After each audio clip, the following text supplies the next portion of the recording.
Olá pessoal, bem-vindo a mais uma aula. Hoje vamos falar de um assunto muito importante, como todos, né?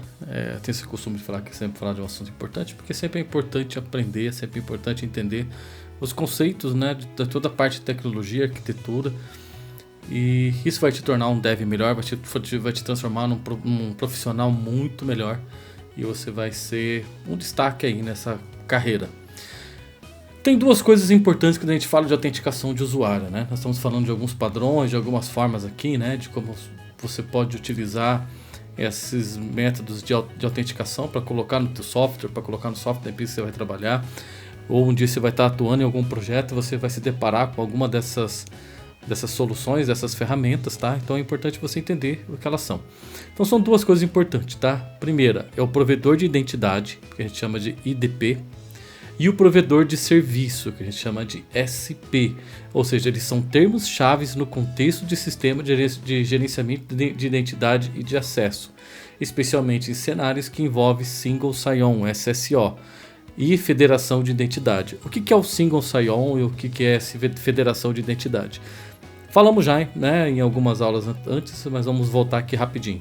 Single Sign-On pensa assim, né, eu libero um usuário e senha, né, para o usuário ali da minha ferramenta, e através desse usuário e senha ele consegue se conectar em várias ferramentas, né? Ou seja, em vários softwares que tem dentro da minha corporação, né? Isso é muito utilizado dentro de empresas, né? Ou seja, com apenas um usuário e senha, ele consegue fazer o sign-on em várias plataformas, em várias ferramentas. É isso que faz ali então o Single Sign-On e federação de identidade. É esse poder que tem o usuário de se conectar com várias ferramentas utilizando apenas o mesmo usuário e senha. Então vamos lá, primeiro, né, vamos entender o que é o provedor de identidade, né, o Identity Provider. Vocês vão ouvir muito falar sobre isso, tá? Definição, né? O que é então o Identity Provider? O Identity Provider ele é uma entidade ou um sistema responsável por autenticar o usuário e emitir uma asserção de identidade. Essas asserções contêm informações sobre a identidade do usuário, como nome, e-mail e outros atributos, e são usados para estabelecer a identidade do usuário em outros sistemas. Então entenda ali, né? Uma da definição do provedor de identidade é obter os dados do usuário, né? Então ele é o responsável quando o usuário loga, ele que vai obter todos os dados do usuário, né? E outros atributos que tiverem ali de acordo com o que a empresa vai utilizar.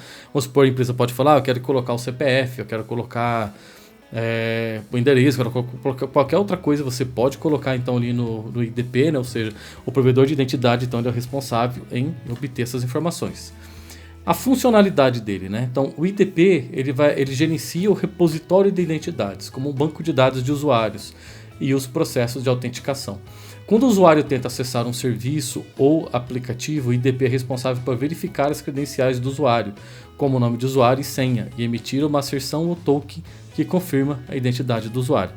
Então o IDP ele é responsável ali em verificar se aquele usuário realmente existe, né? Então quando você loga, então esse protocolo aí, né? Esse protocolo, né? Esse provedor, então o provedor de identidade ele é o responsável em quê? Em verificar se o usuário realmente existe em seu banco de dados. Então ele é responsável em manter esse banco, ele é responsável em ter esse banco de dados e ele que valida se o usuário existe ou não. Existem alguns provedores de identidade no mercado, né? Temos aí o Google, temos Facebook, temos Microsoft Azure e AD, né? Nós falamos até do Active Directory, né? Em outras aulas. Então são vários aí que você pode utilizar na sua aplicação. O LinkedIn também, você pode usar o LinkedIn como um provedor de identidade, tá? Então ali o usuário, se ele já tiver uma conta no LinkedIn, ele pode acessar a sua aplicação usando essa conta. Então existem vários no mercado que você consegue utilizar. Então a principal responsabilidade desse servidor é isso, é validar se o usuário existe, gravar as informações desse usuário e quando você loga, ele vai te retornar se esse usuário é válido ou não. Agora vamos falar sobre o provedor de serviço, né? Então o que faz ali, né? Então o que é o SP, tá? Então definição, né? Um SP ou um Service Provider, um servidor um provedor de serviço, ele é uma entidade ou sistema que fornece serviços ou recursos aos usuários. Ele confia no IDP, ou seja, então ele confia no Identity Provider para autenticar a identidade dos usuários antes de conceder os acessos aos serviços. Tá, então assim, ele trabalha junto com o IDP, tá? Então, ou seja, ele não tem a função de autenticar. Quem autentica é o IDP, ele recebe essas informações, né? Então o provedor de serviço ele vai receber essas informações, ele vai acreditar, né, que o que está vindo ali é real, que ele realmente é um usuário autenticado, né? E ele vai então conceder acessos às outras ferramentas. Então a funcionalidade dele, tá? Então o OSP ele recebe as asserções ou tokens de identidades emitidos pelo IDP e os usa para tomar decisões de autorizações. Então, se a asserção for válida ou correspondente às políticas de acesso do ICP, o acesso ao serviço é concedido ao usuário.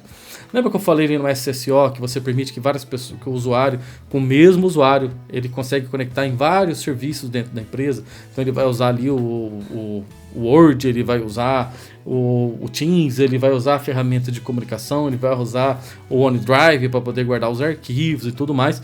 Então, quem faz, né, essa liberação, em quais sistemas, né, ele pode se conectar, em quais sistemas ele pode entrar, é o servidor, é o provedor de serviço, né, ou seja, é o Service Provider.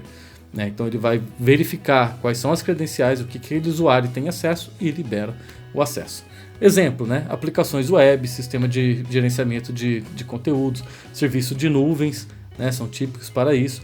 Então eles dependem do IDP para fazer a autenticação e o SP vai liberar o acesso aos serviços, tá? E como que os dois estão relacionados, né? Então imagina assim, como que o SP e o IDP estão relacionados um com o outro. Em um cenário típico de SSO, Single Sign-On, ou federação de identidade, o SP redireciona o usuário para o IDP para autenticação. Após a autenticação bem sucedida, o IDP emite uma asserção de identidade que é enviada de volta para o SP.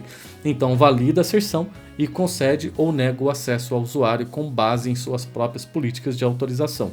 A comunicação entre o IDP e o SP é geralmente facilitada por padrões como SML, nós vamos falar na próxima aula, OpenID Connect e o OAuth, né, que definem como as asserções de identidade são formatadas, transmitidas e validadas.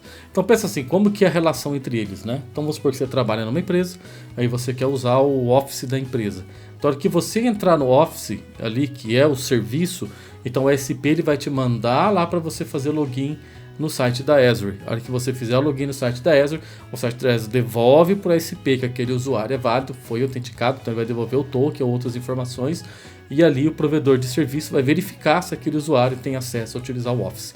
Se ele tiver, ele já libera o Office e a pessoa utiliza. Então é assim que funciona esses dois protocolos, tá? IDP e SP. Então aí eu peço que vocês guardem essa informação, nós vamos usar na próxima aula. Vamos falar depois de Keycloak, que é um padrão muito utilizado no mercado hoje, e é importante vocês entenderem esses dois conceitos, tá? O que é provedor de identidade e o que é provedor de serviço. Agradeço se você ficou até aqui. Se ficou com uma dúvida, comenta embaixo que assim que possível eu respondo. Um grande abraço e até a próxima aula.